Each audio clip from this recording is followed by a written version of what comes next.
Hello, welcome back. It's time for Song of Horror episode 2. We just finished the first one and we're moving on to the second full episode. So, like last time, I'm not really playing this in like a playthrough, let's see who survived, let's see who lives. I'm going to be orchestrating a kind of story, I guess you'd call it. I'm going to be using certain characters only for the purpose that they die, because I'm trying to show off some stuff that you otherwise might not see otherwise. So certain characters will die, certain characters will live, certain characters will die but only come back later. But if I'm good at editing, I'll be able to make some kind of coherent story that might work. Who knows? So yeah, I'm just trying to do this to show as much off of the game as possible, because there are certain things you won't see if you play as certain characters, or details that you'll miss if you play as one character and not the other. So I kind of want to cover all my bases in that regard. So that's kind of what I'm doing with this series going on. Anyway, let's continue with episode 2, Eerily Quiet.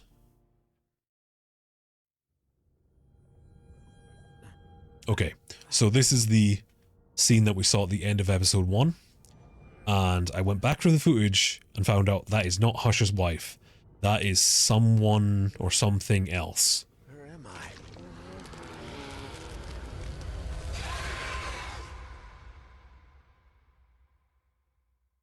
We'll find out who that is later on, I think.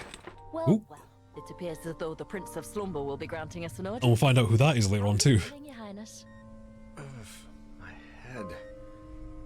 I had a dream. I'm okay. Thanks for coming, Lydia. You had us all on tenterhooks. When I found you... My God, Daniel. I'm glad to see you awake. So, I'm better. I'm fine. By the way, I found a note. Oh, I like the fact they give him a musical triangle to hit. The doctor said you need complete rest. Complete. I'm fine. Really. I found this. Just dehydrated and starving. An acquaintance of his, a certain Mr. Faber. It seems as though he was researching the music box when he vanished. And from what Faber says, the music box may be related to everything that has happened. I'm not sure we should stick our nose into this business after everything that's occurred. So depending on who survived and who saved Daniel, this scene will change. Very close to finding out where Husher is. Do you think the police would have found me? They're useless. We need to find Husher.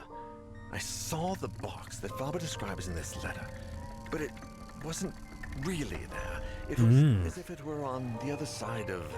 Oh. I think we should pay a visit to this Faber and ask him about the music box and Husher. He has a shop in the city not far from here. Daniel, please. I'm fine, really. I think going to a shop and asking the owner a few questions falls within the range of what we can do, don't you? Daniel, literally everything that you just said is not going to convince us to let you out of the hospital. You sound insane. Every single word out of your mouth is proof that you should stay in the hospital. Come on. Okay, so, like the first episode and like all the episodes, we're going to have a selection of characters to choose from. We already know Sophie from the first episode. We played as her and she rescued Daniel. So we can move on to our two, maybe three, I don't know how you want to count it, our new characters. So our first new character is Erica Faber. She is 24 and her light source is a lighter. Erica manages the Faber & Sons antique shop along with her father Isaac. If he's the art expert, she's the managing brains. She's always on top of every slightest detail of the business.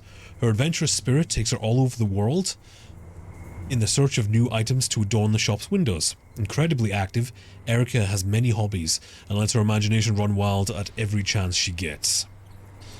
So her general stats is she's very fast. So I think that means you just move around. It might have an effect on some of the little encounters. I can't remember which. She has not great stealth, which unfortunately means she's probably more likely to be attacked or more likely to have events happen. She has very bad strength, so in the situation of the door minigame, where the darkness is trying to get through the door, she's going to be very, very bad at that. So hopefully we don't run into that if we play as her. But on the other hand, she has very high serenity, so she can be calm. And her special item is a radio cassette player. My favourite music, ready to listen to on the go, helps me focus and remember who I am. That ties in with her Serenity, because one of the mini games is being attacked. Don't punch the mic. One of the mini games is being attacked by the darkness, and you find somewhere to hide, and you have to maintain your heartbeat. Erica has a really, really easy time with that because her Serenity is so high, but also because she has the cassette player that plays into that specific one. Right, our next of a new character is Rene Artigas, or Artias, not really sure how to pronounce that. He is 37 and he has a flashlight. Rene was born to be a cop, and he'll die one too. Born in the Caribbean, he grew disillusioned with the police department in his hometown and set sail for Europe, where he thought his integrity and sense of duty would serve him better. But the grass wasn't as green as it seemed. Tired of moving around, Rene decided to settle down and do what he could to help his fellow citizens. I like the fact that this game just says Europe. It takes place in Resident Evil 4, where that just takes place in Europe. Even though everyone is speaking a Spanish dialect, it's just Europe. It's never specific. It's just like this game. I have a feeling Europe. Pick a place. His stats are he's fairly speedy. He also has very bad stealth, so he can be attacked quite a lot. He is very, very strong though, so the door minigame is going to be very easy for him. Unlike, it's the opposite of Erica. He'll be able to get through that no problem. He has kind of good Serenity, so he should be able to get through the hiding minigame too. His special weapon is his gun. There's a gun in the game, holstered and secured as per safety regulations. I hope I never have to use it. And our next, technically we've played him as before, but not fully in an episode. Daniel. We played him in the prelude, but only for a tiny, tiny portion. Now we actually get to play him in full. Calm down. That's the key thing about this game. Do not panic. Age 43. Light source of flashlight. Daniel is a publicist and ex-entrepreneur whose failed business venture led him to become an alcoholic. Drinking cost him his health, his marriage to Sophie, and even his home. Daniel, who has been sober for some time now, finally managed to secure a suitable job, stable job in fact, and slowly rebuild his life. So Daniel is he's the main character of the video game basically. So his stats are basically good across the board. He's good at everything. He's not great at everything, but he's not terrible at everything. So he's kind of a safe bet. The only problem with Daniel is, since he is the main character, he is required for the story to advance forward. So he can't die. If he does die, sorry, that's not the way to say it. He can die, but if he dies, you have to redo the entire episode again. So if I was to get 99% away through an episode, and as Daniel and die, I would have to do the entire thing all over again. So yeah, Daniel is kind of like the person who carries the story forward. So without him, the story can't go on. I think for the sake of this, I don't want to play as Daniel, because I don't want to have to restart the entire episode. Sophie's off doing her own thing. She seems she saw something weird, but she didn't see as much weird stuff as everyone else. Erica's off on travels. Let's play as Rene. Yeah, let's start off as Rene. Oh, and we can take the haikus that we found from episode 1, and they should give us hints to upcoming events or clues into what we should look out for. So this is the Faber and Sons Antique. This is where Isaac Faber and his daughter Erica live and work.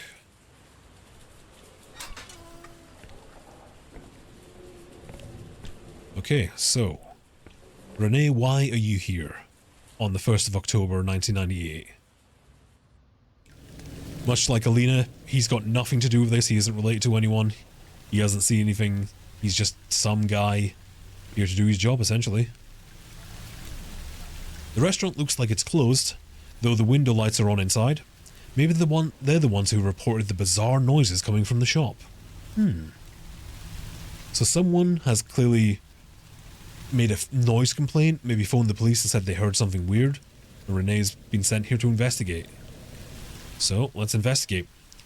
I hope whatever's under that flower pot is not the key to the shop. It would be majorly unadvisable to leave it there.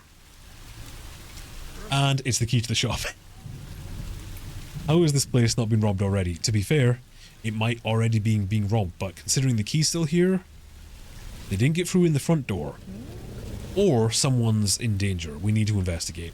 I'm just going to point out, look at how good that rain looks. Look at this. It's reflecting the light coming from the shop there. I just saw a rat run across the roof. Look how amazing that looks. I'm going to move out the way. Appreciate the rain. That looks great. I feel that's the cool thing about fixed camera angle games like this and stuff with pre-rendered backgrounds. I'm not sure if this is pre-rendered or full 3D. You can do stuff like that where you can really hone in on the detail. A list of items that can be found in the shops. It's quite well stocked. Alright, let's try the door. Need to find the key. We have already found the key. A thick key. Good. I gotta say, I love the confirmation noises the characters in this game make. Some of them are amazing. Huh. You just got some brooches or something in there? That seems like a bad idea. I wouldn't leave those in the front entrance of the shop where you can't see and someone could just come in, smash and grab them. Hopefully they're not expensive. I'm over here now. An umbrella stand filled with dry umbrellas. So they haven't been used today. Could someone still be inside the shop?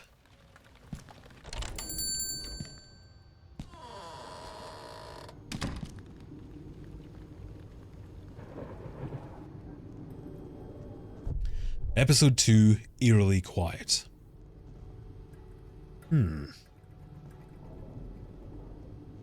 Weird. Everything seems to be in order and quiet, but I better check things out in here. Yeah, let's have a look around. The fact that that coat hanger is moving like that seems to imply that someone was just here and they knocked it on their way by. Something suspicious is going on here. Okay, let's have a look around. Oh. Goltar Speaks. A game for fairs and amusement parks. I don't like the doll. Or the light. None of it. So obviously this Goltar is a reference to the movie Big, where a small boy, young boy, I think he's a boy, he's like a teenager, just, I don't know, can't remember how old it is, but there's a machine that looks very similar to this in there called a Zoltar, so that's a reference to that. Items on display, nothing out of the ordinary. Nice ship. I wish I'd crossed the Atlantic on one of those instead of a steerage class in a giant tin can. One of the things I really appreciate about this game, I think I might have mentioned this in the previous episode, so forgive me if I am repeating myself. I like the fact that each character has different responses or different dialogue to each, basically all of this stuff. I mean, there's a couple ones that are the same, but they make sense. But for instance, we get to find out that he traveled over to the Europe by boat from the Caribbean. It just fills the character, it fills the world out. So it encourages you to play as multiple characters, especially if you like backstory and lore, as all the kids call it these days. A telescope. Unfortunately, I know more perverts that use them to spy on their neighbors than astronomy fans that use them to gaze at stars. Oh, I love that. So yeah, the no smoking sign actually glows in the dark. That's such a neat little detail. Right. Time to have a look around and see if anyone is hurt or anyone's trying to break in. Are those samurai swords? Or katanas? Miscellaneous items on display, including 2 Japanese swords. I hope they watch out to prevent any customers from climbing up to grab one. Yeah, that's all you need is 2 kids trying to pretend they're Naruto or whatever. That's a dated reference now. What would be a better reference to Naruto? What's that, Jujutsu Kaisen? Or whatever? I don't watch anime anymore. That's a lie, I do. Judging by the display, this document should be important, though if it were really valuable, they keep it under lock and key. It's definitely not the Magna Carta then.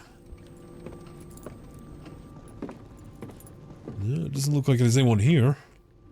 Looks nice and safe. Eerily quiet, some might say. Table is covered with the shop's sales materials. There's a space underneath it, though. Good to know. Hello, sir. An old suit of armor made entirely out of wood. Pretty impressive. Interesting, it looks like there's something inside its mouth. Should I try and pry the thing out? Yes. Aha! A bronze Koltar token. Hmm? It's surprising how much this little thing weighs. Nope. Gramophone like the one in my childhood home. Not that it's any of use of me now, though. Oh, what's... Oh. Hang on, what is that? A drawer closed with a high security steel lock. I hope they don't store any money in there, it would not be safe. So I think we're gathering from a lot of the interactions we're having here, or the descriptions and dialogue, that Rene here is a stickler for proper security and proper management. He's very professional. Let's check, make sure no one's on the other side. Nope. Sounds clear. Uh-huh. Well, don't think we want to go down there just yet. Let's keep looking around the store itself. We haven't fully looked over that yet. Is this open? No. It's locked from the other side. Right, let's go back into the shop and continue looking around there. Since this seems to be our main place of interest.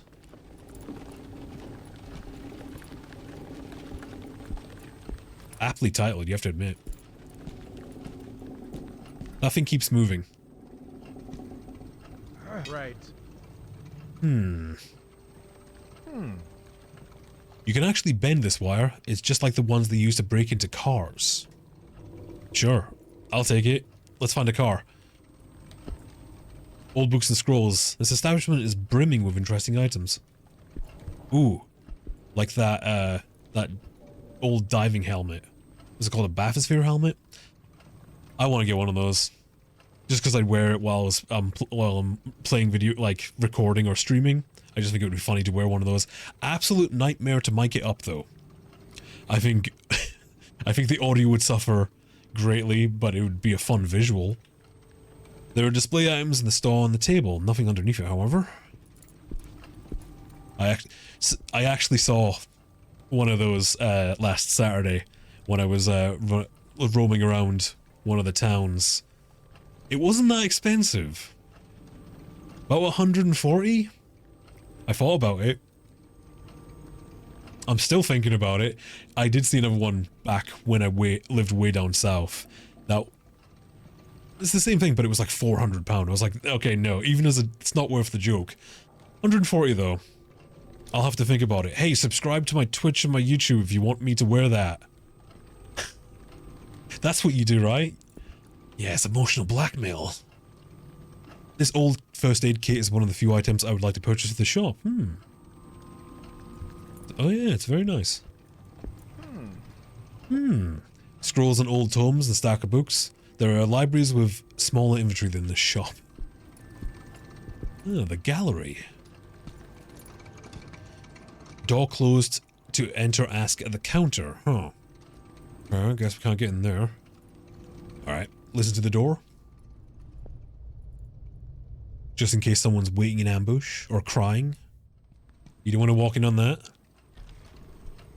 You know what? I'm going to applaud myself for not taking the obvious joke and mentioning something lewd. I've decided I am too many of my jokes are sexual in nature, so I'm trying to tone it down. It's too much, especially for a YouTube video. It's supposed to be nice and relaxing in here.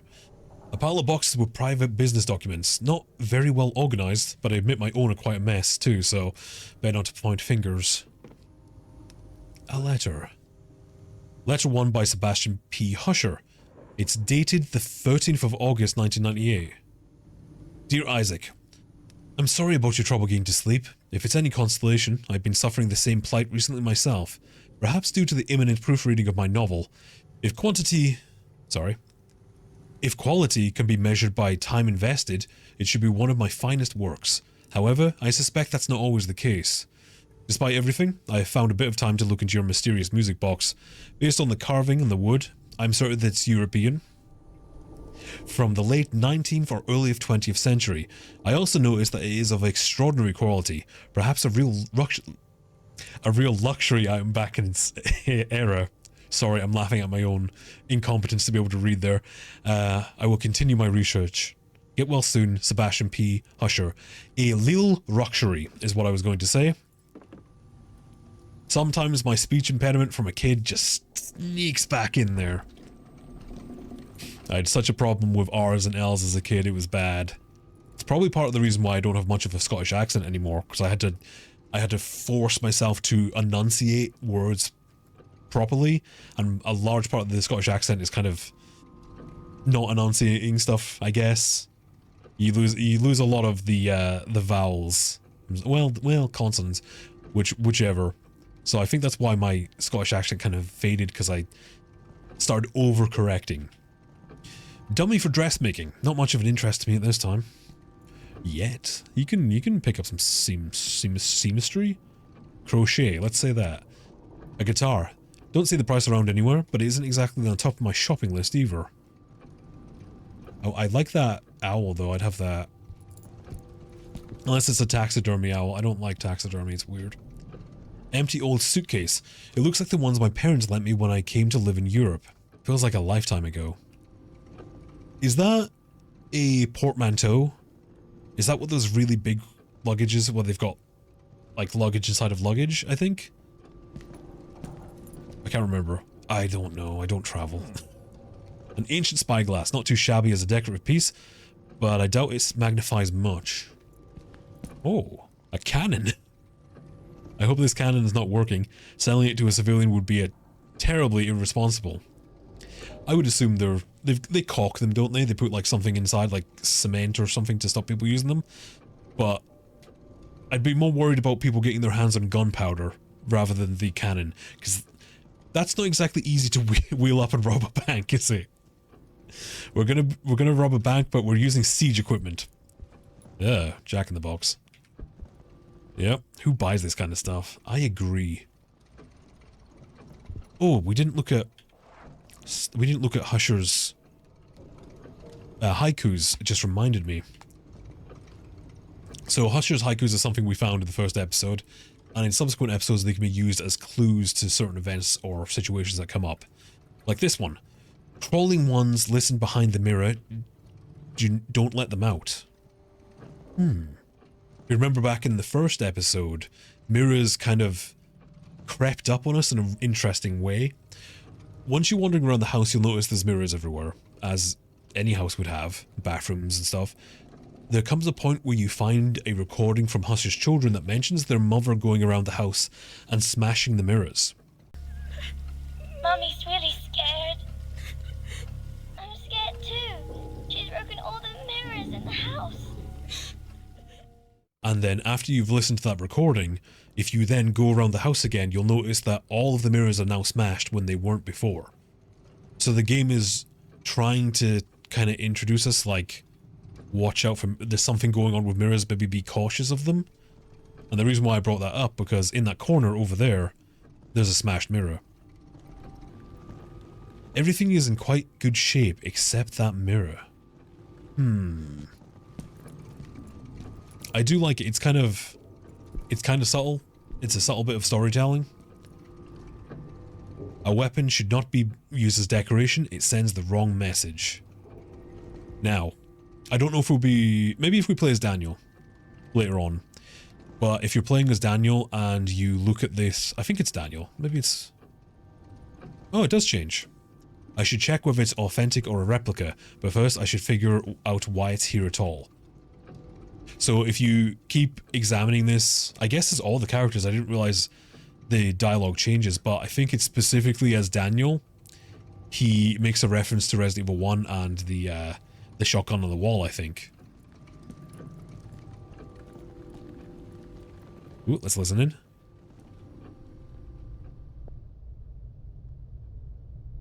Nope, no one in there. Seems quiet, but let's check it out.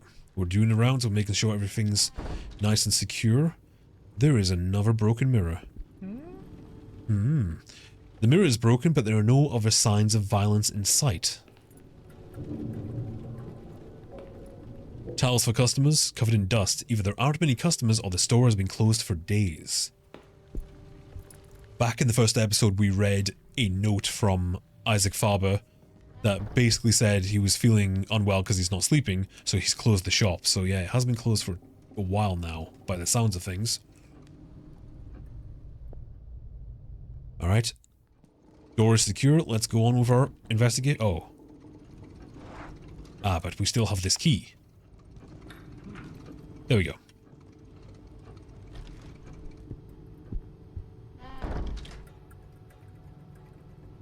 Very narrow passageway here. It's getting quite claustrophobic, actually.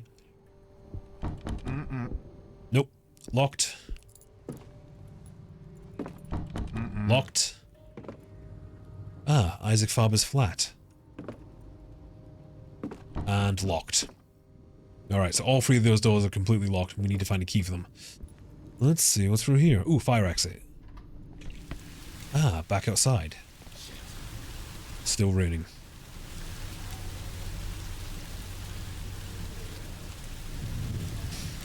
Concerned that I haven't seen anyone yet.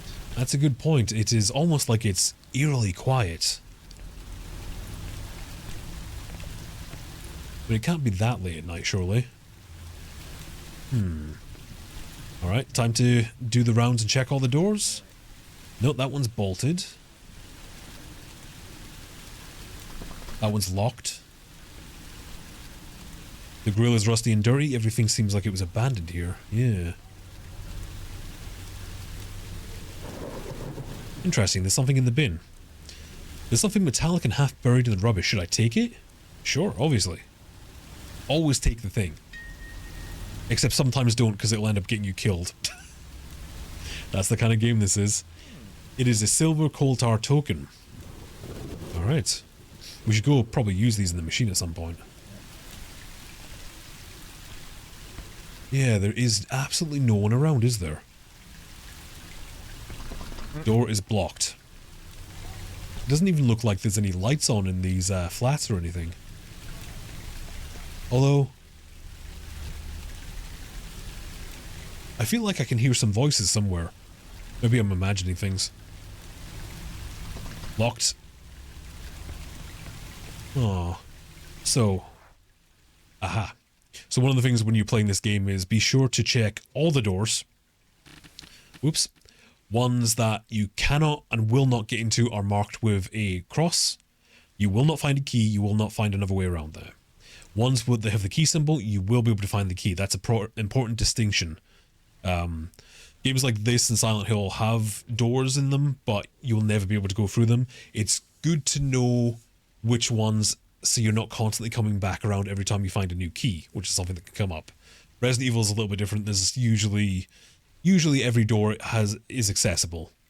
Usually. If it isn't, it's very obviously inaccessible. The window's open up there. Gardening tools and little else. Nothing that draws my attention upon first glance. Yeah, let's investigate it though. No one. I can only open it from the inside. Alright, the latch is shut. Oh, that table in there might have something useful on it. If only I could get inside. Huh. Now. There's at least 2 random hauntings, scares, whatever you want to call them, that happen in this episode that I've never seen. Apparently, one of them is in here. And there's another one up in somewhere else. I can't remember where else, but we'll get to it later. But apparently there's a scare in here, but I've never seen it. I've never ever seen it. I want to see it, goddammit. Bins are full of rubbish. You think the building had been completely abandoned? Oh, what's that? Oh. So clumsy. So clumsy. I must get down to the cellar if I want to get my hands on that now. Well, we know what the cellar is. Let's just run back and go get it. Might as well. It might be a clue. Or evidence. Whoop. So I think the general rule of thumb is if you're outside like this, well, maybe not actually. Seemingly so. Seemingly. In both the Husher Mansion when you're out in the garden and here when you're out in the courtyard there, it seems like you can run around as much as possible and it's not a big deal. However, if you run around inside, like here, you're going to attract the attention of the presence, the entity.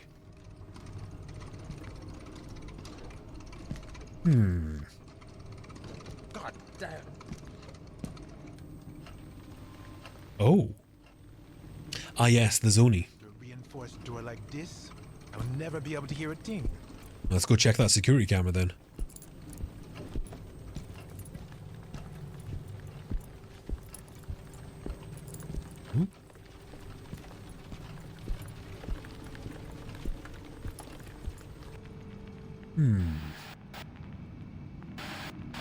Oh.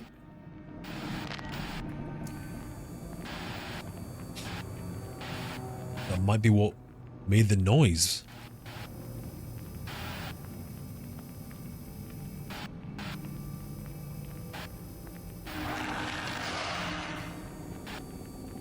All right.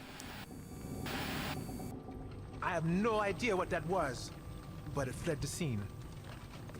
Oh, he's panicky now. Okay, so that might be what ever made the noise that people were complaining about. So, we have someone... I'm going to assume they don't live here. We don't know. That might be a B&E. And it's definitely public indecency, because I'm pretty sure he was naked. Oh, yeah, let's go to the basement. So, we can count 2 charges there. Probably intoxication too, I guess, if I were to guess. Right, let's go down into the basement. Uh-oh.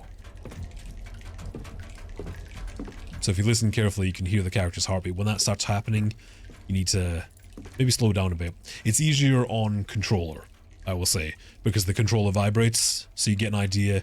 You can tell immediately how your character's feeling, because the more they're higher their heart rate, the more they panic, the more likely they are to be attacked. At least I think so. I might be making that up. I don't know. I got you. Ooh, I got you now. Oh, ooh. What the? Stop. I see a crime. A criminal. Oh, look. It's a particular, or peculiar even, refrigerator ornament. Little decorations always end up in the storage room. So that is a picture of a lake, and it's called Toluca Lake, which of course is a reference to Silent Hill. In particular, well, Toluca Lake isn't all of them, but you get a good view of Toluca Lake in Silent Hill 2 at the very, very beginning. So there's a little Silent Hill reference, which is nice. Fun fact about the intro to Silent Hill 2, when you're overlooking the lake from the parking stop, the rest place, and you see the lake, you see like a picture of it in the background, that's actually a picture of a lake in the northwestern part of England called the Lake District. I think it's Derwent Water, but it's in the Lake District, which is funny enough because it's not far from where I used to live growing up, and we used to go there all the time. And I didn't know this until years later, so it's very peculiar that technically I've been to Toluca Lake and Silent Hill in real life. It's very weird. I'm going to go back there sometime. I'm going to take a bunch of photos, I think. I'll save that for the Silent Hill 2 playthrough, though. So yeah, there's a Silent Hill reference. Ooh. Uh-huh. Magnet will come in handy. The rest won't. I have a magnet now. Who knows why. Come to think of it, there's a lot of random events and scares in this episode that I feel are quite rare. Maybe I'm not taking enough risks, and I'm not running around and getting my characters wound up enough to see them. I don't know, but it seems like there's a few of them. There's one I've only seen... Oh, actually, there's 2 I've only seen once. One in here and one outside. Very rare. Right. We got the thing. Let's go back to investigation. But first, let's go to the call tower machine. Alright.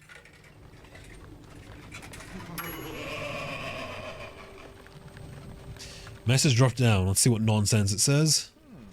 There is something you forgot. Remember it and you will be blessed. Aha. Alright, let's throw the other one in.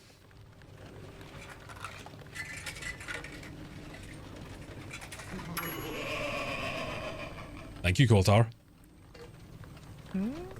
Play and win, play and lose. Having doubts, go right through. Uh-huh. I don't know if that's a reference to something that happens later in the game or what's going on there, but I like how vague it is. It's annoyingly vague. Because it's like, just like those... Oh.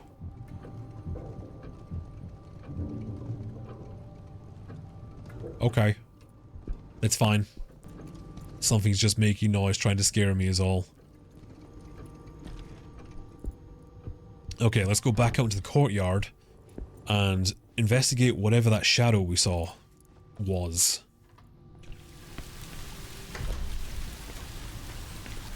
How good that rain looks. Ooh. Oh, shit. Oh, shit. Oh. Okay. Alright. That, I was literally just talking about that. I've only seen that once before. Ooh, I wonder if we'll see the other one. Damn it. Yeah, so a mannequin just fell from the, for the roof into the garbage there. I've only ever seen that happen once before. Wow, I was literally just talking about that. That's very fortuitous. I hope I get to see the other ones then. That's a very rare one. Oh, I'm so happy now. I know I'm happy because there was a jump scare. Now, we saw the shadow up here. Where did it go? Check the doors. Nope. Door's locked. Check this one. Door's jammed and the locks are all rusted up. It sat here unused for a few months, no doubt. Yeah. Well, there's only this door left. Let's check out this door. Uh-oh. Cutscenes are never good. What the hell? Ooh.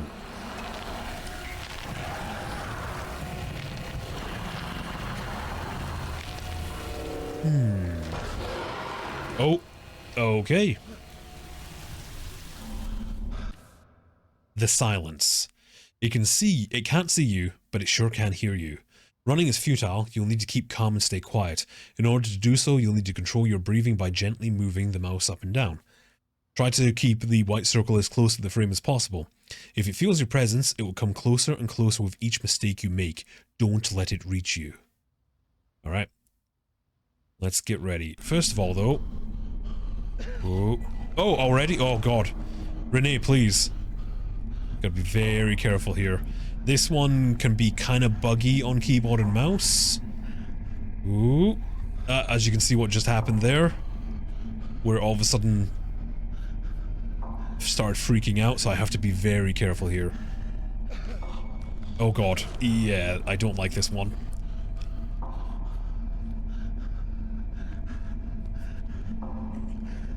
Ooh. Okay. That one can be tricky. A person? What else could it be? I must be imagining tens. Okay, so that's our second mini-game encounter or something. Like, you just saw it can be kind of finicky on the mouse there. I think it's something to do with when it hits the border of the window. I'm not really sure. But yeah, it can be, you have to be very careful. I think that one's killed me the most out of all of them. Yeah, I think that one's done me in the most, unfortunately. Very spooky music. Ooh, there's a note here. End of shift report. Date the 11th of August 1998. Shift night. Time submitted 7 AM. Agent Sullivan Walter. Incidents. 10:38 PM. While on the rounds, I detect a small leak in one of the water pipes. I place a bucket under it and send a notice to the building's insurers. 1:13 AM. I hear someone pounding on the main door, coming from outside. I approach and ask who's there, with no response. The pounding stops. When I open up, I see nobody in the street.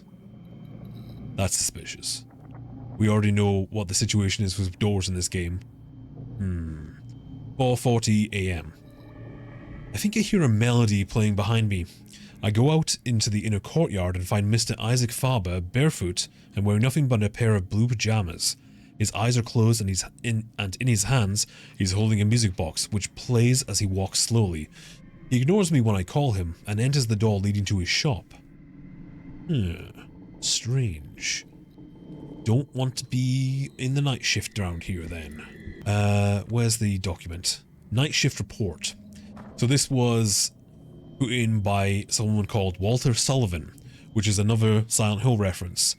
I think Walter Sullivan was first referenced in Silent Hill 2.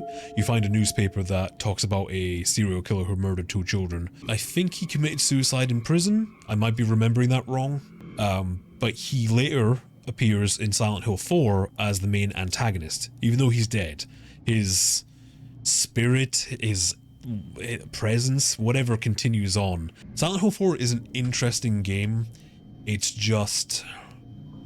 it's held back by bad design decisions, let's say. The first half of that game is interesting and the story is very interesting, but the latter half of the game goes downhill in quality big time. Because you essentially do the entire game again backwards. It's kind of a pain in the ass to play. It's one of those games that you kind of need to have a guide with you, because it's very finicky. It's unfortunately not as good as the rest of them. It's still good, but there's some really bad design oversights in that game. Anyway, there's another Silent Hill reference. That's 2 now.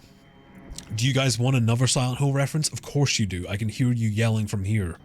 The third Silent Hill reference? Heather Mason, she's the protagonist of Silent Hill 3. Technically, she's in Silent Hill 1 as well, but we won't get into that until the Silent Hill 1 playthrough. I'm promising all these playthroughs. That's probably not going to happen. Who knows? We'll find out. If these videos do well, we'll see. But yeah, she's the protagonist of Silent Hill 3, which makes it the third Silent Hill reference. Do you guys want another Silent Hill reference? Of course you do. Why wouldn't you? Here is Renee's gun, and if you look very closely on the slide there, you can see the words Red Pyramid, which is a reference to the Red Pyramid thing from Silent Hill 2, commonly known to the fanbase as Pyramid Head, or never called Pyramid Head in the game. James refers to as that Red Pyramid thing. Do you want another reference? Just nothing but references this episode. It's not a Silent Hill reference, but I'll have another one for you. Ooh, if I can find it. Whoop. Oh, there it is, right in the center there. Ellen, Lewis R, and Amanda R, which is Ellen and Amanda Ripley from the Alien franchise. Obviously Amanda being from Alien Isolation, so there's another reference for you. There's probably... oh, I didn't know you could turn the camera like this. Anyway, there's probably a bunch of other references around here. Those are the ones I know of. I'm going to assume a lot of other... oh, there's Erica Faber. Huh. She lives in B4 flat 3C. We might want to remember that. Yeah, there's probably a bunch of other references and names to other stuff, but those are the ones I recognize anyway. Right. What are we doing? Reference time is over. Let's continue with the game. A set of keys left in plain view of everyone displays a huge lack of professionalism, though I won't deny it comes in quite handy for me.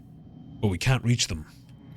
Unless we make some kind of device.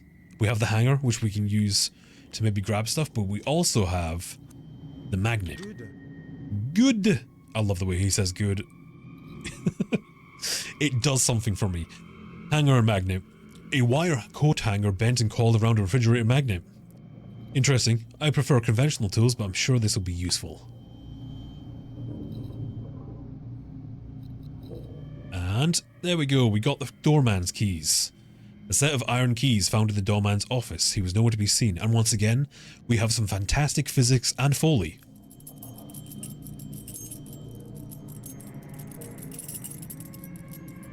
My thanks goes to the person in the sound department or the Foley operator who spent an afternoon jiggling keys into a microphone. Well done. I appreciate your effort. Other people might not, and other people might not notice it, but I appreciate you and the job you did, because that's cool. Let's check the door before I go in. Okay, that seems nice and quiet. Let's use these new keys that we got. Good, on with the investigation. Okay. Oh, security monitors. Only one monitor is now turned on and is displaying nothing. Better do a go around in the building. Another end of shift report.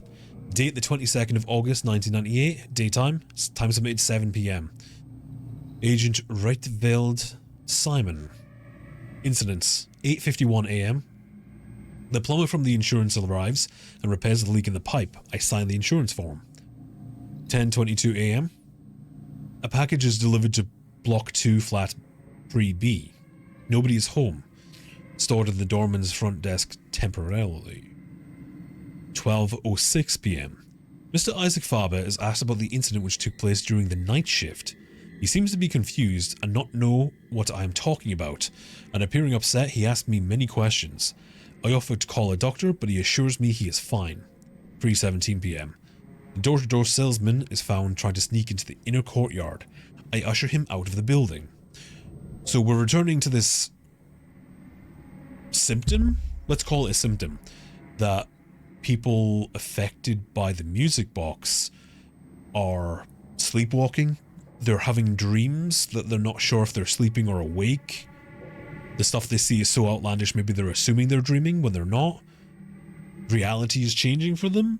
Isaac is clearly sleepwalking and doesn't know anything about it. He did mention he was having trouble sleeping.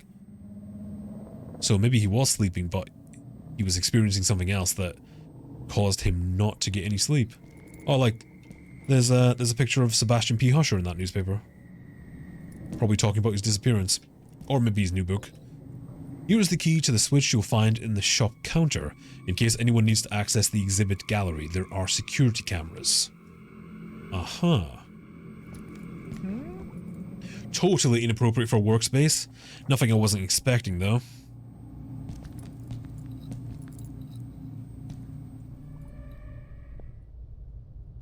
Sounds good. Sounds like there's no crimes on the other side of this door. There better not be.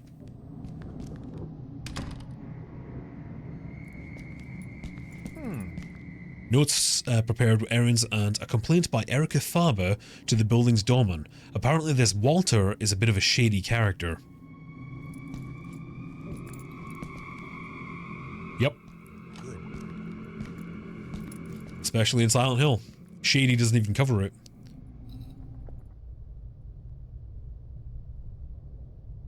Okay, that sounds quiet.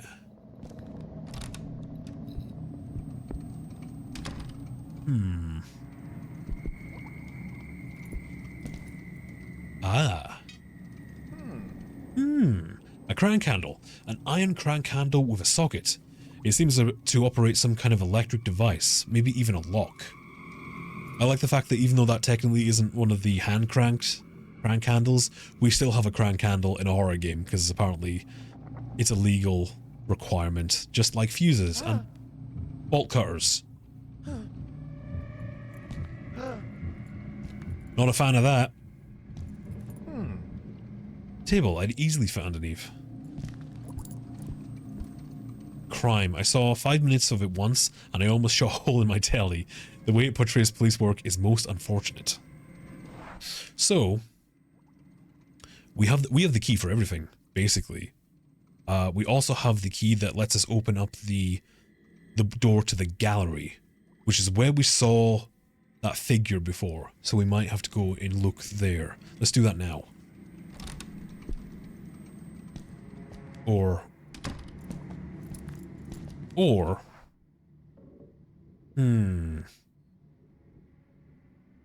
should we go to Isaac Faber's house first? There's a whole bunch of doors we can unlock. We want to get into these ones over. Whoa, these ones over here. We want to get into those ones there. Where am I pointing? I want to maybe go check those out first. Well, let's go have a look anyway. We'll open up the gallery door and we can come back and investigate it afterwards. It's fine.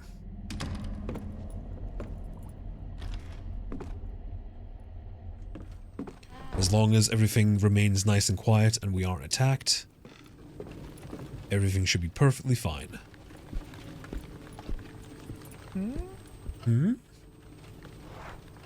Don't worry, I've got the special key right here. Okay. So that's open now, but we don't really need to go in there. I guess it won't hurt.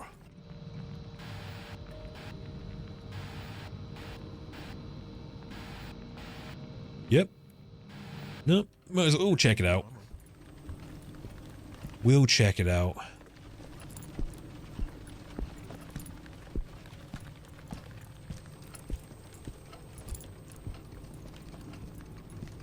So, we can't listen to this door.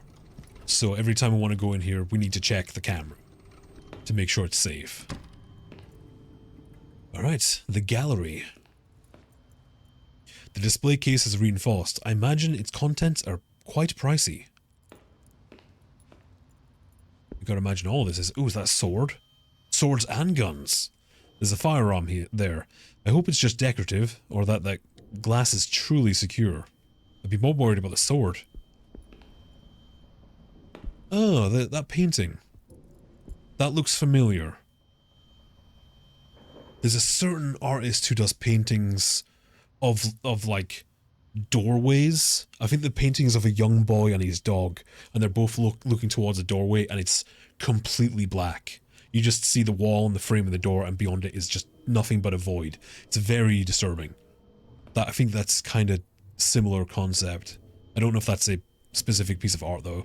I'll have to research that. The display case is in perfect shape. The contents look expensive, but nothing about it is in any way remarkable. Wow. You're hard to impress. Behind this reinforced glass, I see gold and silver coins. I assume they're ancient. Oh. Display case full of masks and other antiques. Other than that, it's of no interest to me now. Perfect opportunity to put a JoJo reference in there with the stone mask. Oh. Ancient jewels and scrolls, well protected inside the display case. Okay. The door on the glass display is a combination lock. I wonder if there's anything useful inside. Ooh. Well. I wouldn't even begin to know what to do with this. We've not... I've never been good with numbers. Okay. So we can't do anything in here until we find a clue. Uh-oh. What the hell?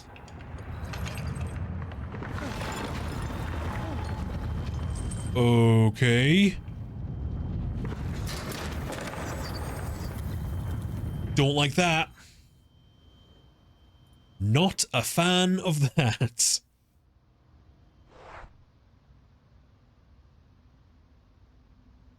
Should I go look at it? I don't know if I should go look at it. I kind of want to go look at it.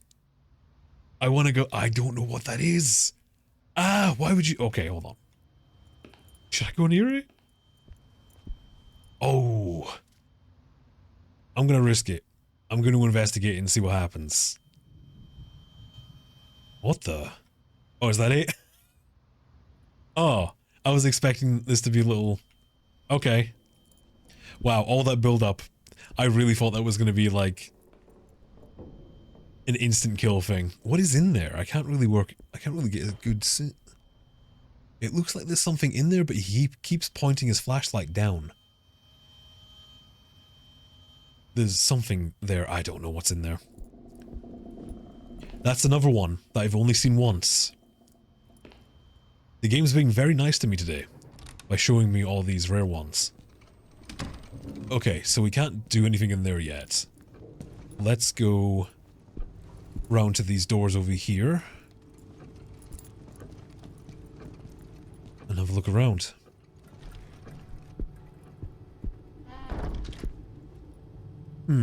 Let's listen in first.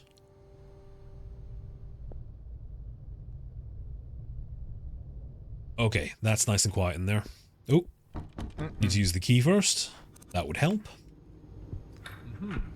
Good, on with the investigation.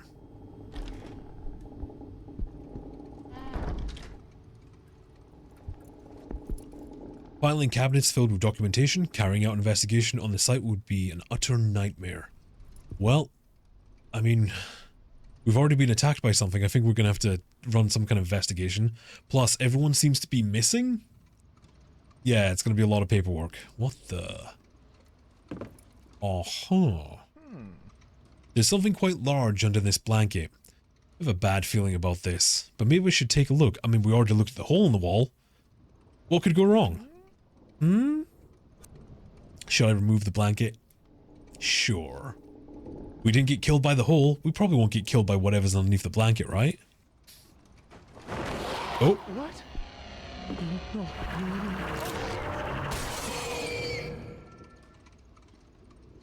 What? What was that thing? The mirror is shattered. There are police strewn all over the room. Okay, so remember what we were talking about earlier in the game? The idea that the game's trying to introduce the ideas of mirrors being somehow sinister, with Catherine Husher going around destroying them all in the house. Mirrors around here have also been destroyed, so we can safely assume that some of these creatures are coming through the mirrors. And if you remember what Daniel was saying when he saw the music box, he said it was on the other side of a mirror. So there's a lot of the same imagery going on, so we need to be careful. Now, the fun thing about this is Renee is the only character that can survive this. If I was playing as a different character, that would have been an instant death. There's no escaping. But Renee has his gun, so he can actually do something about that. So he's the only character that can survive that. If I find whoever's responsible for this... You're gonna arrest them? Okay. Okay. We need to calm down.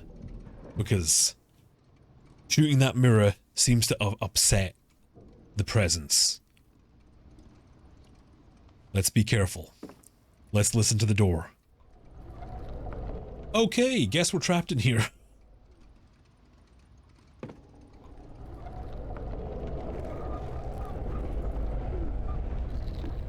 Yeah, okay. Let's, you know what, we can just hang out. We can, oh, there's a projector. We could set that up and look at some pictures on the wall there. Oh no. We're actually trapped. Oh no. Well, let's give it a couple seconds. And then, maybe it'll go away? This is where the SpongeBob meme goes in. 2 hours later. Alright, let's listen to the door. Oh! Nope. There's no listening icon, so we're safe to go through, but we're gonna have to be very careful. I have the feeling we're going to be attacked. I knew it! If I find whoever's responsible for this... Damn you, Hideo Kojima! You got my Death Stranding in Song of Horror. You got Song of Horror in my Death Stranding? Actually, I think Song of Horror came out just before Death Stranding. Maybe just around at the same time. But it's an interesting overlap of visuals going on. Not what's going on, but the hands. I'm gonna check it again. Okay. I think we're safe. I think. But if there was a meter in this game, it's pretty high on the we're about to be attacked meteorometer. Whatever you call it. Isaac, I'm afraid it's too late. I've heard the melody. Catherine and the children have, too, just once. Nothing will happen to them, will it?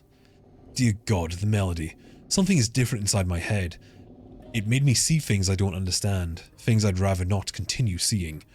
I'm so sorry, Isaac. I feel forced to send you the music box back to you. I will keep researching it, but I don't want to have it anywhere near me. I must think of my family. Please take care of yourself, and forgive my lack of courage. Sebastian B. Husher. So he sent the music box back. Paintings. They seem to be valuable. So, we've established there that people who hear the song from the box become affected by it.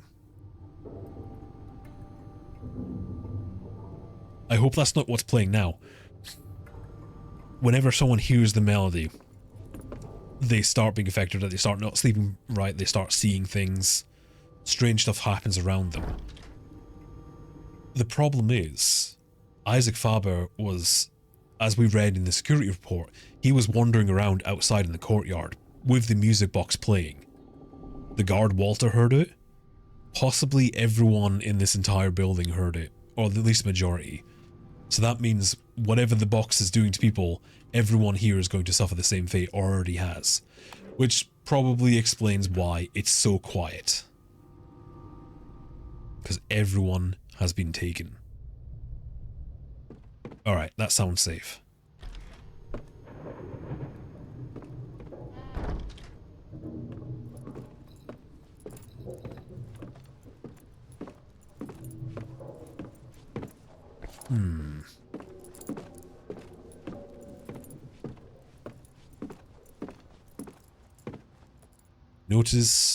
Notices, warnings, complaints. It hasn't been updated, but should be. That's a sign that there's little trouble around here. Oh, I think there's a lot of trouble around here. Alright, let's check these doors. Anyone home? No way. There really is no one here, is there? Oh, there's a note. Good. Father, I kept a copy of the key to the house in the display case in the showroom inside the Chinese puzzle. I would have left it in the store for you, but I don't trust the doorman. We've already seen evidence that the doorman's sketchy as hell and that Eric has put in complaints about him. I've provided you with a reminder of the combination on the back of this note in a somewhat cryptic form, though just in case it falls into indiscreet hands. A big hug, Erica. From left to right. First wheel, 8. Second wheel, 5. Third wheel, 4? 14? 14? Ufenanzing. Fourth wheel, 2. I'm getting confused. Oh, numbers. Oh, numbers are beating me over the head. Fifth wheel, 11. Sixth wheel, I can't write in Roman numerals. P.S. Walter, if you're reading this, take a hike. Ah. Alright. The whole storyline between Erica and Walter is getting more and more sinister. He's been doing something. He's been a creepy asshole towards Erica. But I guess it's okay now because he's fucking dead. If he's heard the song, then yeah. Oh shit. Oh shit. Oh no. What? Oh no. I gotta hide. Fuck. I knew I was gonna get attacked. I absolutely knew it. There's nowhere to hide in this place. Oh god. Is there a place to hide in here? Oh god, it's locked. Oh, yes, here. Go. Go. Oh no. I knew it was coming. I knew it was coming. Okay, here it goes. Okay, we gotta just time it right. It's fine. It's fine. We just need to calm. Renee, don't die. You survived the mirror. Don't die, Renee. Don't. Oh, God.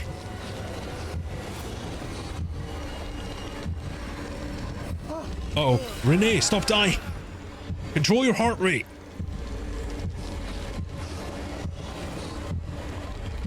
Okay, calm. It's gonna be okay. You're freaking out again. Calm down. It's okay. We're nice and calm. Just think of Europe. I don't know.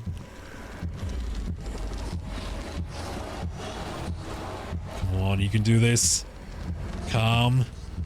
This is going on for a very long time. Oh, oh no. Renee's story came to an end. Feels like ever since shooting that mirror, everything, I feel like when we shot that mirror, something happened. Like we've annoyed the presence. We've made it aware of our presence. The presence knows our presence. Something happened. Because as soon as I shot that mirror, everything started getting weirder and just more dangerous. So unfortunately, Renee died trying to protect the people. Though unfortunately, I don't think there was anyone left to protect. I think everyone in that building is gone.